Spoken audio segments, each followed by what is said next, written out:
So one of the things that I hear from a lot of people is people just want bitcoins so that they can uh, buy stuff anonymously, black market, do illegal stuff with it. What do you think about that critique?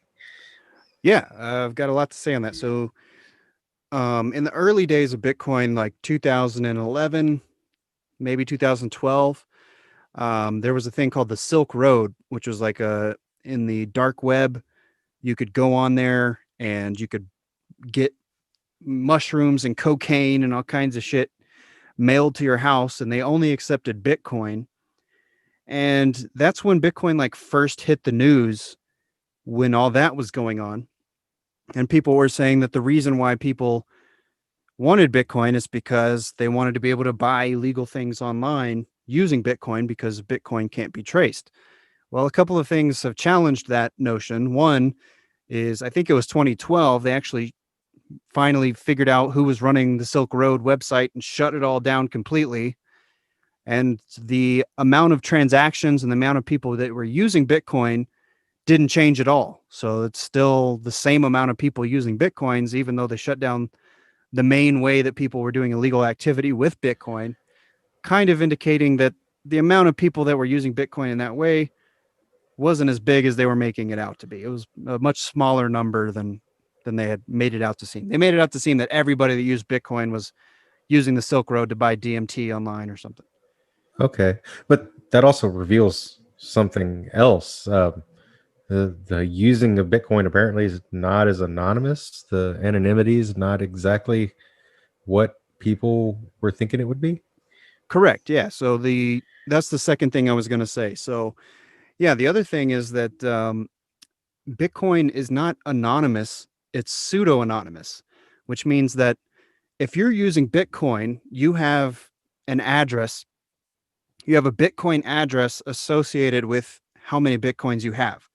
So anybody can look at the blockchain and see the transaction history of everybody's. You just see a random address, which is just a string of numbers, and it says this address has this many Bitcoins. And then when that person sends them to someone else, it says this address sent this many Bitcoins to this address. It's anonymous because there's no identifying information with those addresses. So all you can see is, some random person sent this much Bitcoin to some random person.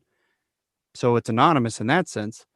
But all of the major ways that you can get Bitcoin, like if you want to buy Bitcoin from an exchange like Coinbase or Gemini, they're going to attach your identifying information to the Bitcoin address that you used to buy it.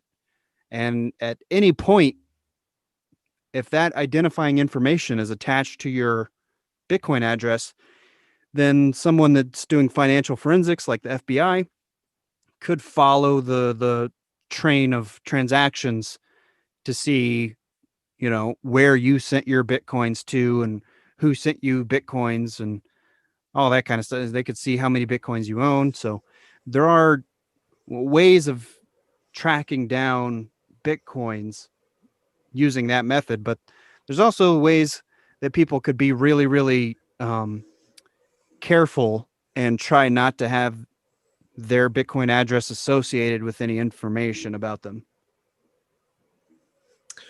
All right. Well, you hear that, criminals? It's probably best to keep laundering your cash like you always have.